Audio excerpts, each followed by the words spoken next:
Okay, sorry, I did the old mute trick. My internet's a little bit choppy. Let me know if you can see me and hear me clearly. But welcome back to our Career in Coaching Open Day. This is my 4th session in a row. I've been sat here talking about coaching and presenting to you and giving a coaching demo for the past almost 3 hours. So I want to take a little bit of a break. I'm going to put this over to you because today we're going to be talking about an interesting topic. So whilst I take a little bit of a breather, I'm going to ask you, what do you think about the AI and the future of coaching? Where do you think we're going to head as a profession? What's your worries? What's your concerns? Donna's saying, yes, you can hear me and see me well. Thank you so much for confirming, Donna. And I appreciate you being here and sitting through me with this for the 4 hours we are here today. So what are your worries, fears? How do you see the future of the coaching profession going in this dawn and age of AI?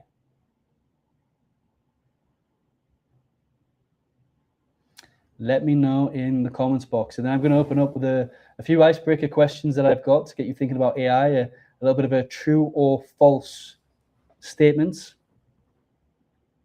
just to get us thinking about AI as coaches. So what are your worries? What are your concerns? Where do you see the future of the profession? What have you heard so far? What's making the most noise for you? Let us know in the comments box. And this session, if you're tuning in, if you don't satisfy one of these ticks, go and do something else, close the session, go and enjoy the rest of your day, do something a bit more productive. But this session is for aspiring coaches that are thinking about using AI in their practice, a practicing coach that is actually using AI to join the discussion and share a little bit of their wisdom in this session, or somebody who's just curious AI user and looking at maybe where there's opportunities to introduce AI into the coaching profession. So if you satisfy one of those three, this session is for you. If not, go and do something a little bit more productive with your life. Now, next question. So Donna's saying, I don't have any concerns. Let me just pull this up. I don't have any concerns because AI cannot replace a human and the connections, space and empathy we build with our clients. 100%, Donna, you're aligned with the values here at Coaching Minds. It's something I'm going to cover today. Although there is a loud noise that people do believe that AI will replace coaches. There's a lot of fear-mongering going on or scaremongering going on at the minute with AI. And we're going to digest that and we're going to pull that apart in today's session. But my next question is, how many of us are using AI? So if you're a coach that's tuned in right now, how many of you are using AI? Tell me what you're using, what platforms, and how you're using it. Let me know in the comments box. I'm taking a breather. I've been talking for 2.5 hours to 3 hours, back-to-back sessions. So this is your time to talk. How many of you are using AI, and what are you using it for? And remember, there's no stupid questions, just stupid people. So if you decide to put daft things that you're using AI in the comments box for, I'm just going to ban you from today's session. We don't have time for that today. So on a serious note, as a coach, what are you using AI for? And one of the ethical points of AI is transparent use of AI. So don't be ashamed to share. I use AI all the time. I use AI on a daily basis. I use it to help me draft tools. I use it to help me do documents. I use it to help me do the tasks that are repetitive that I don't like. I used it the other day to create a music video and some lyrics. It was fantastic and quite interesting to see how it did that for marketing purposes of one of my companies. So Donna's saying, yes, she's using AI at the moment. So if you're tuned in, please, this is a conversation where we can talk about AI together. This is for you to put your stuff across. So Donna's saying, yes, admin and pretty much as a PA. And that's what we need to remember, that AI is our assistant. It's a coach assistant. It's one of the important things that I'm sharing. We've got Sakai Thick, I use for checking up data information of economy. That's great. So using it to check data information, it's great. That's going to lead us into one important part of the critical thinking behind AI, to look at the accuracy of the data that AI produces. I know a lot of people are starting to see a shift and a move from actually asking Google as part of their questions to actually asking ChatGPT, Claude, DeepSeek. And for the coaches that are tuned in that are practicing, I want to introduce you to a concept that you need to start to research now, get ahead of the game, go forward when it comes to AI. There's going to be a shift from SEO. There's a huge talk about SEO right now. It's been around for years, you know. What's it called? SEO. I'm losing my words. Somebody remind me what SEO stands for. Search engine optimization. Okay, but there's going to be a shift to that. And what you need to take away is study GEO. I'm not going to tell you what it is. Just type in GEO as part of an action from this session and learn it as a coach. It's going to work wonders on your coaching practice. So little tip, how else are you using it? Razan's saying here, I do use it for general information instead of Google, data analysis, brainstorming, and so on. And because people are using AI as a replacement towards Google at the minute, even though these search engines are really trying to implement an AI experience, and you can see now at the top of Google, you'll get an AI response. A lot of people are going to ChatGPT to ask their questions, which means you need to start to understand and get on board with GEO. But I'm going to leave that as off-piece today and not part of today's topic. So many of us are using AI. Many of us are thinking about AI, but where do we think the future of coaching is heading? Where do we think it's heading?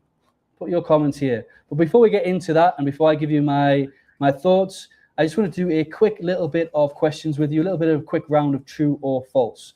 So first statement, true or false? If you own a smartphone, you are likely using AI every day. So for those of you tuned in who are saying, I'm not using AI, or didn't comment that you're using AI, is it true or false? If you've got a smartphone, you're likely using AI every day. Put it in the comments box. Donna saying, yes, it's true. Brilliant. What do you think? Anybody think it's false? True. Roseanne saying it's true. It's true. So everybody, I can see Psychus put in there as well that it's true. So brilliant. So if you're using a smartphone, you're likely using AI every day. That is true. AI can create art, music, and movies. True or false? What do we think? Does it just create one, two of them, three of them? Can AI create art, music, and movies? True or false? Let's get this fast. Let's go through this fast. Donna's saying true. Anybody think it's false? So again, it's another true statement. AI can create art, music, and movies. Now, I'll give you another tip for those practicing coaches that are in today. Another tip, another platform to go and use. Go and explore Suno. Suno is great for making music. Now, as a coach, you're making content across social media. You're making videos. You're doing courses. Having a backing track and developing your own background music is a must. If you're part of Suno, you're paying for the subscription. It's very small. It's about $10 if you can afford it. There's a free version as well, but you can generate and create your own backend music towards your videos. The music that you actually seen at the beginning of this session as the part of the countdown through all this Career Breakthrough Summit, I generated that through Suno. It's an AI platform that generates music. You can put your own lyrics in if you want. You can insert your own voice if you want to make yourself sing. It's a great platform. But we're going to talk about ethical responsibilities here. Don't use it for silly stuff, like just to make yourself sing and impress your family or whatever. Think about it for business use. Be conscious of the environmental impact that you're having when you're using AI. More of that a little bit later. AI was originally coined in 1956. True or false? What do we think? So AI, early 2020s. I think 2021, 2020. ChatGPT was starting to become popular. Claude, DeepSeek, everybody started to jump on the bandwagon. But do we think it was originally coined in 1956? Donna's saying true. Razan's saying true. It was originally coined in 1956. AI has been around for about coming up to 70 years. AI has been around, but we just haven't known about it because it hasn't been user friendly. It wasn't until 2021, 2022, when ChatGPT started to make it easy for everybody to use AI, become more user-friendly, technology advanced, that we're talking about it now. We think it's a new concept, but it's not. It's been around for years. It's just being used more globally and for more tasks. AI can analyze thousands of medical, this is the last one. AI can analyze thousands of medical images like mammograms, CT scans, or pathology slides in a few seconds, drastically reducing the time it takes to get results in a hospital. True or false? Again, Donna's saying true. Some of you might be thinking a bit skeptical here. You must put a false statement in here. What do we think? Yes, Razan's saying yes. Everybody's saying true, true. It is, again, true. So AI is here, and AI is a tool. One thing we need to know, it's a tool, it's an assistant, and it's not whether or not AI is good or bad. It's how we use AI that determines whether or not it's good or bad. So how do we start to think about using AI ethically as a coach in the correct manner for the right reasons? And how do we help it enhance our coaching practice? Next question, will AI replace coaches? Donna, I know you shared your thoughts at the beginning. You don't believe it. So anybody have a different opinion? I love having a talk on this topic. Will AI replace coaches? What do we think? Do we have any coaches that are in here worried thinking, what's the point in getting into the coaching profession? It's going to all be AI coaches in the future anyway. Be honest. Put it in the comments box. Razan is saying never. I'm loving the mentality here.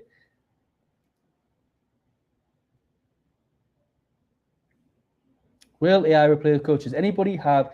It can be used as a triage. And we're going to get on to that, Donna. I'm going to sound, at the beginning of this presentation, I'm going to sound very anti-AI. But I've just told you I use AI on a daily basis all the time. I'm not anti-AI. I just want to clarify that. I'm very pro-AI. I'm very for AI. But I'm not for AI coaches. And I do not believe that AI will ever replace a coach. And I'm going to explain to you in this session why. So Saki is saying maybe there's a potential. There's a lot of talk and noise around it replacing us. People think it is, but I'm going to explain to you why it might not. So hopefully you get a little bit of a different perspective. Now, what's the industry position? Now, I've got the ICF and EMCC. They're the two biggest accredited professional bodies in our profession. I've just done a whole session on this. The last session was focused on that. But I've also included an organization that I'm part of, which is the Association of Business Mentors, the ABM. And I put them on here because I really love the direction that they're taking. Now, what we've got here is we've got the ICF, as always with everything, because we really struggle. Again, another slap on the wrist for saying this out into public. But one thing we're really poor at as an industry is collaboration. You've got the ICF over here doing one thing. You've got the AMCC going up here doing another thing. You've got the AC over here, Commence over there, all doing their own different things. And as much as I preach and as much as I try to bring the two together, it falls on deaf ears. But that's a point for another day. But you've got the ICF going off. There's lots of talks around the support of AI bots. There's lots of thoughts around AI coaches and generating AI coaches. But what I do like across the board is that they're all thinking about the ethical standards and ethical use of AI, which is super important. So it's great to see all these organizations getting involved in this. Slightly disappointing for me to see the ICF really talk about looking at possible credentials for an AI coach. EMCC, loving how they're connecting and how they're kind of collaborating with different organizations with AI to understand the systems and to really speak and be a bit of a thought leader in how these systems are used for the coaching profession. So a little bit more favor towards the MCC. But the ABM, I love it. They've really started to develop training on AI for coaches and mentors so they can understand how to ethically use AI themselves and how to ask those questions and bring consciousness around ethical use of AI to their clients. This is the route that I really love. And there's no talk about AI coaching or anything like that within the ABM. Both the MCC and ICF touch upon this. But are we getting on the wrong train? So a point that was made yesterday, Theodora did an absolutely wonderful session for us. And the analogy she used, and I used the word scaremongering and fearmongering earlier on today, but if you really take a step back, right, and we get past the fear, and everybody telling you need to do AI now, you need to jump AI. Theodora used a good example yesterday. She says AI is like a train, okay? And if you don't jump on that train, you're going to miss it. Now I question how true is that? Because what I'm observing and what I'm seeing, and I'm seeing companies backtrack, is a lot of organizations are jumping too quick and they're getting on the wrong train. They have to come back a few stations and restart to strategize. Are we acting here from a place of fear? Nobody really knows what the future of AI is. We can all make predictions. We can all think what we do. We can listen to the noise. We can listen to the fear. Nobody has a grasp. Nobody knows the right direction in which to go. If we jump on board with the ICF, is it the wrong train? If we jump on board with the AMCC, is it the wrong train? If we jump on board with the ABM, are we getting on the wrong train? What train do we want to get on? And we don't have to rush. We don't have to fear. Look at social media. Let's take social media for an example. It's a revolution we don't really talk about, but everything's on social media. Many people thought they didn't need to be on social media, didn't have to jump on board. There's lots of talks, you have to be on social media, you have to do this. We've been going on social media for what, 20 years, over 20 years now? People are just starting to get on it now and get the use of it. Because what we've got to understand, and one thing I took from an event that I was in London, and it was Piers Linney. For anybody who is familiar with Dragon's Den in the UK, he sat on Dragon's Den, and he's busy working with AI right now. And one thing that really stuck in my mind in that conversation and that talk is that, yes, technology is going to get advanced. It's going to get quicker and faster than any rate we've ever seen.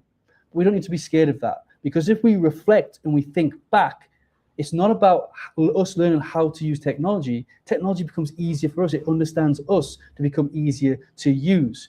So you look now, in terms of generations, some of the older generations didn't have phones, were very uncomfortable with phones. We adapted the phones to make it more user-friendly, and now everybody has a phone. We're making phones more accessible for people, and technology is only going to grow in that way. AI is only going to grow in that way. If we really take a step back and be honest with AI, what it produces right now, the accuracy in data is pretty poor. So if we jump on, we implement our systems, we start to implement chatbots into everything we do and AI into this, but our data set and everything that we're basing that AI on is shite, what it produces is going to be shite as well. The accuracy of AI is really not there.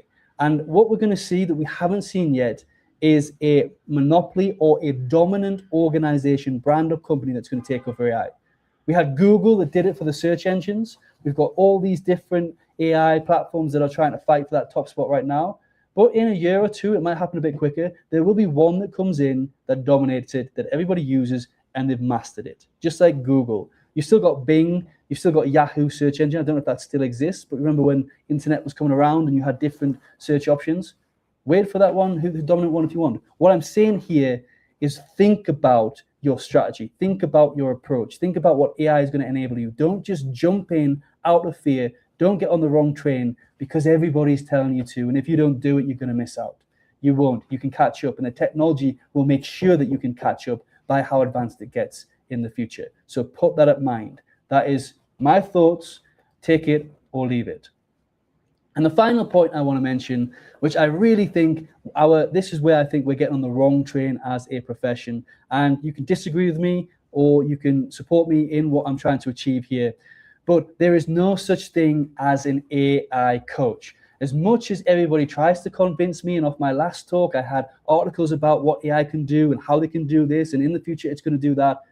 I don't care about your articles, okay? Because if you really look at the definition of coach and what we do as a coach, you can't take the human element out of that. You can't take human from the definition of coach. What we're talking about here and the ethical standards that the ICF and the AMCC are looking at is called AI support. We should be distinguishing AI support from coaching like we do every other alternative support method. There's no AI therapy, there's no AI mentor, there's AI chat support, there's coaching, there's therapy, there's mentoring, and there's teaching, and there's AI support, emotional support, mental support, whatever you want to call it, but it's not coaching. AI will never meet the human connections that form the definition of coaching. So we need to just stop entertaining that language. Don't even put it into the vocabulary. Don't introduce it into a profession. Get rid of it, okay? There's now AI chat support. Let's call it AI chat support that coaches can use and utilize and that people might be putting through out there. But this is just an assistant. It's an assistant to a coach. It's not an actual coach, as Sake has just said that as well. It's not to replace the coach. It's assistance. It's AI support that we can use and maybe tap into as a coach, but it's not going to replace the actual coaching. That's the angle and the direction I believe we should be taking as an industry. Get rid of that from the vocabulary. Razan saying AI cannot understand personality, actions, values, beliefs, emotions, feelings, or thoughts. Exactly, Razan. And that leads me on to my slide, which I'm not too sure it's quite next here. So just to add on to your list there, Razan, it also doesn't have human presence and relationship. AI is not, it doesn't come from a place of compassion or empathy. It doesn't have an intuition. It cannot tell. It takes everything you put in there logically. So when you're given it information, it takes it as a logical approach. You can't use the intuition that maybe the information you're sharing is biased or it's an assumption about yourself. It cannot pick all that up like a human can with their intuition. We can feel in our coaching sessions if something's not quite right, if what the client's saying matches their body language. AI support or AI bot cannot do that. It cannot make moral or ethical judgment. It requires your input and your thoughts and for you to say something to make that moral and ethical judgment. And it doesn't contain shared human experiences, which links to the empathy. They can't touch with what we do. They cannot connect with us based on our shared human experience. Donna's saying, agree. As humans, we need humans. Without us, everything is impacted. This should be a non-negotiable. 100%. It should be a non-negotiable. I don't know why we're entertaining it. And the last point I just want to talk, and before I get on to the good side of AI, like I said, I'm not anti-AI. I just don't think there's such thing as AI coach, and I don't think we should be entertaining that. Because we get to the point, and we need to learn from past experiences, okay? We like the idea, but we tend to dislike the reality, okay? And I'm going to give you a few examples of this. How many of us have called a company to get a bit of support, and we get straight through to an automated machine? Press 1 for this, press 2 for that, press 3 if you want to connect with this. Can I check my bank balance? You've selected mortgages. We'll put you through to your mortgage team right now. We don't like it. The idea was great for the company. It was convenient for the company, for them to cut costs and for them to be able to kind of direct and kind of filter out how many requests come in to direct you to the right place. But as a customer, the experience is crap. I have never met anybody that's had a good experience with an automated voice on their phone, automated system.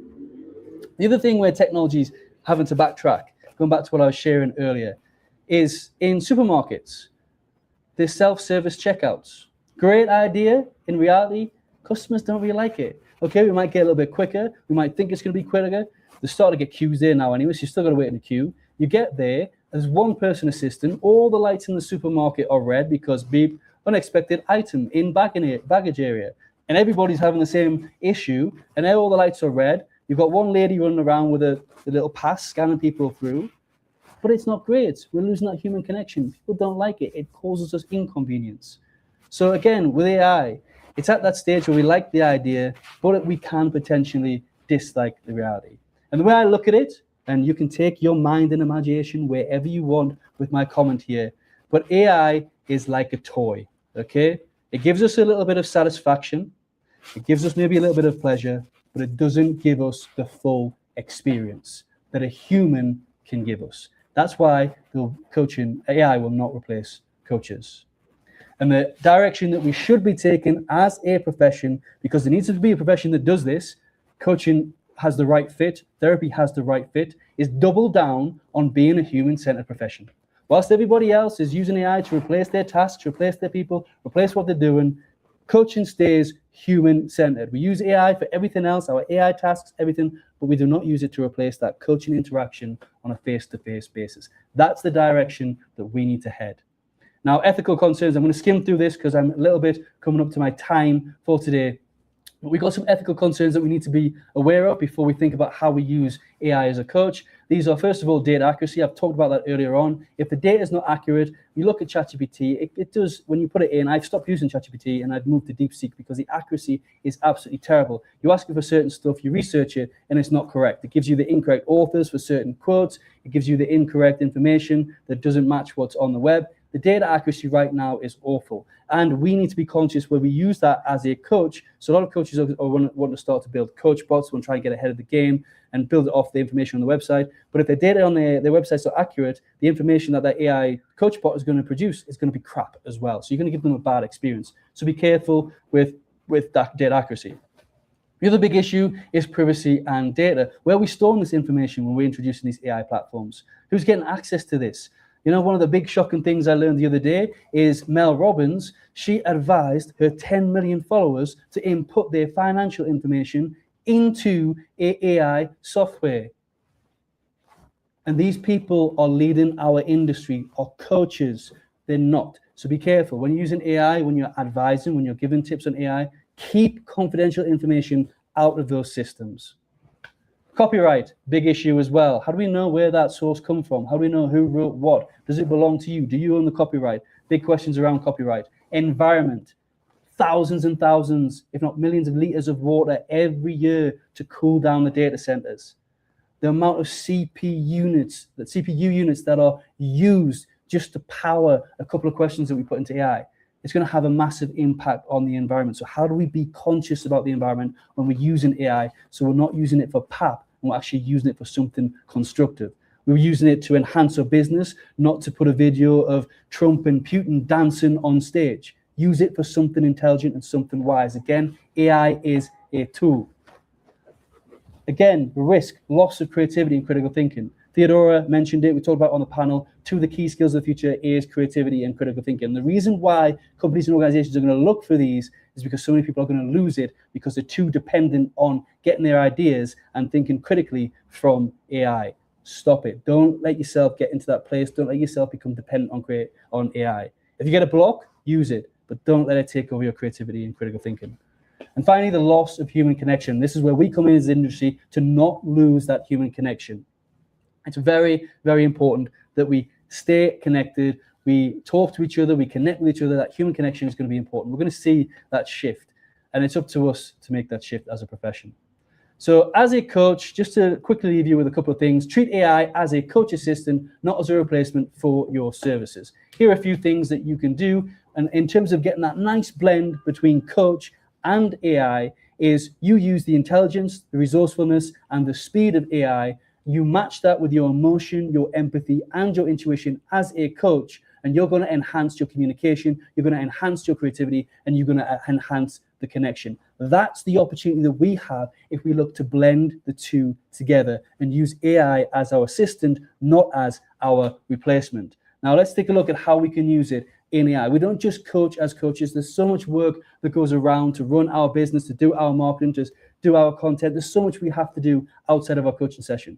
We can use it to take notes. One of the most beautiful things, granola. If you haven't found granola, go and download granola, use it, and it's a way of doing note taking. So when I watch a webinar now, or I'm watching something on YouTube, you could be having granola on right now, and this will produce you a nice digest of notes. It's great for webinars and things that you're watching. It will take the notes for you. In Zoom, if you use Zoom as part of your coaching sessions, turn on the AI note taker. You have notes created for you in minutes, less than minutes, that you can then send to your clients. Now, critical thinking is important here. Don't just send the notes, read through them, make sure they're accurate, because again, these AI systems are not right there yet for accuracy. So make sure we do that critical thinking and that checking. But we can use it for note taking. That used to take us ages. I remember when I started coaching 9 years ago, I was writing my notes out, and then I was typing them out, then I was sending them to the client. It took up so much time. That's gone. We can do it in seconds. It's brilliant. We can use it to develop our own tools and documents, but give some creativity, give some critical thinking towards your tools. Don't just ask ChatGPT, create me a tool with a nice acronym that does this, because what it produces is quite crap, okay? It's just going to give you surface level, a different version of the grow that you can call, I don't know, no, and just change one of the words. It's not going to be useful. It's not going to be helpful. Give that critical thinking, make it unique, add a bit of your human experience and your creativity in there so it's yours. Know it, own it. Don't do what I'm seeing a lot of coaches do right now. They're creating a model, they're putting it out there, lots of details on ChatGPT, but when you come and ask questions or you come to talk to them about it, or they're giving a presentation, they don't know it. They have to read it from AI notes on the side. So use it, but make sure you don't use it to overtake your knowledge. You need to know what you're talking about, what you're having to produce. Content, it's great for content. I talked about music. You can create videos, you can create all sorts, you can schedule it. Use AI for your content on your social medias. Use it for your website. We had a coaching demo early on that was recorded, and Chantel was kindly sharing how she's using Claude for code to put into a website. It allows us to create websites now. We can create a nice, flashy website by coding it. We don't need to know code to do this. We can use and ask questions and use AI to build nice interactive websites as a coach. We can use it for courses. We've got AI coaching rooms at Coaching Minds. We help our coaches build courses that has AI functionalities built in there. We can use it for our marketing, for our funnel, for our engagement, everything. Okay, we can use it for everything but, so this is why I'm pro AI, we can use it for everything but the actual coaching conversations. We can even use it where I see the best use of AI in our industry to save us so much time. One of the problems that we have as coaches is non-attendance at discovery sessions. So how do we use AI to have that conversation with potential clients that screens them through to us for a coaching session, rather than us booking our calendar with lots of discovery sessions that are free and then nobody attending? An issue that a lot of coaches face. So the furthest we go is a discovery session, but we never use AI to replace those conversations, whether it's online or in person. That connection, that conversation needs to happen from a human, not from an AI platform.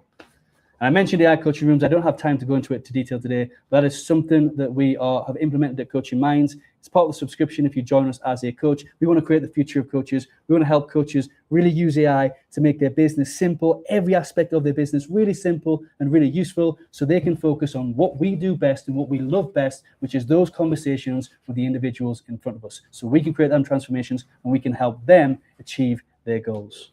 I just want to say thank you. We've come to the end of the time. I don't have time for much to come into today, to bring a lot of stuff into today. So thank you for those who have engaged. That's our observation. I'm going to come back to that. I'll respond to your comments later on. I have to jump in. We're now going live again for my 5th session in a row, but I hope you found this useful. Let's talk about this. Let's get noisier. No, AI will not replace us as coaches because you can't replace that human connection. Say it. When you're at IC events, when you say to AMCC, speak up, talk to them. Why are you focused on AI coaches? Why are you entertaining this word of AI coach? Doesn't exist. It's AI support. Coaching is a different support function. Just like mentoring, just like therapy. Talk about it, spread the word, share this video. I don't care, but let's make the bigger noise and let's keep our profession focused on being human-centered. I want to wish you a wonderful rest of your day. I look forward to seeing you in our next session where we're going with Jamie Fletcher and we're looking at how we're using AI in a different way and tech in a different way so that we can really blend what I talked about in terms of ethics together, put it into operation and use AI for the benefit of our profession as a whole. I look forward to seeing you all there. Thank you.